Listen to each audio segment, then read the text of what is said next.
Dear student, आज हम जो है मॉलिक्यूलर ऑर्बिटल थ्योरी के बारे में बात करेंगे। तो मॉलिक्यूलर ऑर्बिटल थ्योरी या अणु कक्षक सिद्धांत क्या है? तो कोवेलेंट बॉन्ड के संबंध में एक बहुत ही इंपॉर्टेंट थ्योरी हुंड और मुलिकन्स के द्वारा दी गई थी, जिसको कहते हैं आणविक कक्षक सिद्धांत या मॉलिक्यूलर ऑर्बिटल थ्योरी। तो इस थ्योरी के अनुसार इलेक्ट्रॉन जो होता है वो परमाणु व अणु दोनों में बिल्कुल सामान्य रूप से बिहेव करते हैं। एक परमाणु में जो इलेक्ट्रॉन होते हैं एटॉमिक ऑर्बिटल में रहते हैं और उस परमाणु के नाभिक द्वारा अट्रैक्ट होते हैं, जबकि एक अणु में उपस्थित सभी परमाणुओं के इलेक्ट्रॉन जो हैं संयुक्त रूप से उन सभी परमाणुओं के नाभिक के द्वारा आकर्षित होते हैं। तो हम ये कह सकते हैं कि एक नाभिक से संबंध ऑर्बिटल्स को मोनोसेंट्रिक ऑर्बिटल कहते हैं और एक से अधिक नाभिक से संबंधित ऑर्बिटल को पॉलीसेंट्रिक कहते हैं। तो एटॉमिक ऑर्बिटल या परमाणु कक्षक जो होती हैं वो मोनोसेंट्रिक होते हैं, एक केंद्रीय कक्षक, और मॉलिक्यूलर ऑर्बिटल जो होते हैं वो बहुकेंद्रिक, क्योंकि वो एक से अधिक न्यूक्लियस से संबंध होते हैं। तो ये जो सिद्धांत है ये भी कोवेलेंट मॉलिक्यूल की व्याख्या करने के लिए दिया गया है। इस थ्योरी के अनुसार जब मॉलिक्यूलर ऑर्बिटल से एटॉमिक ऑर्बिटल से मॉलिक्यूलर ऑर्बिटल जब बनते हैं तो इनके लिए कुछ नियमों का पालन होता है। तो सबसे पहला नियम ये है कि जितने एटॉमिक ऑर्बिटल अतिव्यापन या ओवरलैपिंग में भाग लेंगे उतने ही मॉलिक्यूलर ऑर्बिटल बनते हैं। तो ओवरलैपिंग में भाग लेने वाले ऑर्बिटल लगभग समान ऊर्जा के होने चाहिए। समान ऊर्जा मीन्स जैसे 1s ऑर्बिटल है वो 1s से ही ओवरलैपिंग करेगा, 2s ऑर्बिटल 2s से ओवरलैपिंग करेगा। ये किसके लिए? होमोन्यूक्लियर डाई एटॉमिक मॉलिक्यूल्स के लिए है।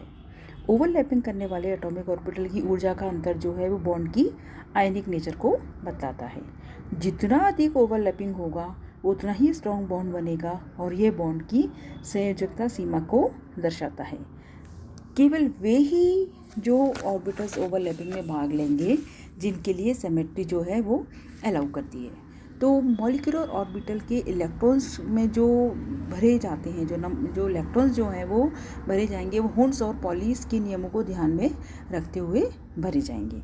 तो सिंपल मॉलिक्यूलर ऑर्बिटल थ्योरी जो है वो हुंड्स और मुलिकन ने दी, और उसके बारे में जो एटॉमिक ऑर्बिटल से मॉलिक्यूलर ऑर्बिटल बनने में कुछ नियमों का पालन होता है, वो नियम इस प्रकार से हैं। अब हम इसके आगे बात करेंगे types of molecular orbital. Molecular orbital जो होते हैं वो 3 प्रकार के होते हैं। पहला होता है बॉन्डिंग मॉलिक्यूलर ऑर्बिटल, दूसरा होता है नॉन बॉन्डिंग मॉलिक्यूलर ऑर्बिटल, और तीसरा जो होता है वो एंटी बॉन्डिंग मॉलिक्यूलर ऑर्बिटल। अब बॉन्डिंग मॉलिक्यूलर ऑर्बिटल्स क्या हैं? ये वे मॉलिक्यूलर ऑर्बिटल्स हैं जिनकी की एनर्जी ओवरलैपिंग में भाग लेने वाले सभी कक्षकों की ऊर्जा से कम होती है। जो बॉन्डिंग मॉलिक्यूलर ऑर्बिटल है इनकी एनर्जी हमेशा क्या होगी? कम होगी। इस प्रकार जो इलेक्ट्रॉन ओवरलैपिंग से पूर्व एटॉमिक ऑर्बिटल में थे वो अब इन मॉलिक्यूलर ऑर्बिटल में आ जाते हैं, इसलिए इनकी एनर्जी और कम हो जाती है। कहने का मतलब है जो सिस्टम है वो क्या हो जाता है? स्टेबल हो जाता है। तो एटॉमिक ऑर्बिटल में इलेक्ट्रॉन केवल एक नाभिक से आकर्षित होते हैं, लेकिन इन मॉलिक्यूलर ऑर्बिटल में इलेक्ट्रॉन एक से अधिक नाभिक द्वारा क्या हो रहे हैं? अट्रैक्ट हो रहे हैं। तो अट्रैक्शन बढ़ने के कारण इनकी पोटेंशियल एनर्जी क्या हो जाती है? कम हो जाती है, जिससे सिस्टम की ऊर्जा क्या हो जाती है? घट जाती है। क्योंकि इन कक्षकों में इलेक्ट्रॉन्स के आने से जो सिस्टम है उसकी एनर्जी क्या हो रही है? कम हो जाती है, और जो है वो इलेक्ट्रॉन क्या है? बॉन्ड बनाने में भाग लेने लगते हैं। तो इन कक्षकों को हम क्या कर रहे हैं? Bonding molecular orbital. तो बॉन्डिंग जैसे कि नाम से ही अपने को लग रहा है बॉन्ड, ये मॉलिक्यूलर वे हैं जो बॉन्ड बनाने में भाग लेंगे। दूसरा है non bonding orbital. Non bonding orbital में हम देख रहे हैं कि इन ऑर्बिटल्स की एनर्जी बॉन्डिंग में भाग लेने वाले ऑर्बिटल्स की समान ही रहती है। तो अतः इन कक्षकों के बनने में सिस्टम की जो स्टेबिलिटी या अनस्टेबिलिटी किसी को कोई प्रभाव नहीं पड़ता। ये कक्षक ना तो बॉन्ड के अनुकूल परिस्थिति उत्पन्न करते हैं ना ही प्रतिकूल परिस्थिति, अतः ये बॉन्ड बनने में भाग नहीं लेते। तो इसीलिए हम इनको क्या कहते हैं? Non bonding molecular orbital. अब तीसरा क्या है? Anti bonding molecular orbital. Anti bonding molecular orbital क्या है? इन मॉलिक्यूलर ऑर्बिटल की एनर्जी ओवरलैपिंग में भाग लेने वाले ऑर्बिटल से अधिक होती है। जैसा कि स्पष्ट है कि इन ऑर्बिटल में इलेक्ट्रॉन के प्रवेश से सिस्टम की एनर्जी क्या हो जाएगी, बढ़ जाएगी। सिस्टम क्या होगा, अनस्टेबल हो जाएगा। चूँकि इलेक्ट्रॉन के इन मॉलिक्यूलर ऑर्बिटल में आने से बॉन्डिंग पर क्या होता है, प्रतिकूल इफेक्ट आता है। इसलिए इसको क्या करें, एंटी बॉन्डिंग मॉलिक्यूलर ऑर्बिटल कहते हैं। इसको एक सिंपल ये हम डायग्राम देखें, ए बी मॉलिक्यूल के लिए जो energy level, molecular orbital energy level diagram दिया गया है। यहाँ दो एटम ले लिए, ए और बी। ए जो है ये इसके पास जो है ए के 2 एटॉमिक ऑर्बिटल परमाणु बी के 8 एटॉमिक ऑर्बिटल के क्या कर रहे हैं, कॉम्बिनेशन कर रहे हैं। तो हमें 3 जो है एटॉमिक ऑर्बिटल बनेंगे, 3 एटॉमिक ऑर्बिटल, और जितने एटॉमिक ऑर्बिटल ओवरलैपिंग में भाग लेंगे उतने क्या बनेंगे, मॉलिक्यूलर ऑर्बिटल बनेंगे। ये सबसे पहला नियम अपन ने देखा था। तो ए के 2, बी के 1 ऑर्बिटल, ये टोटल 3 ऑर्बिटल हो गए।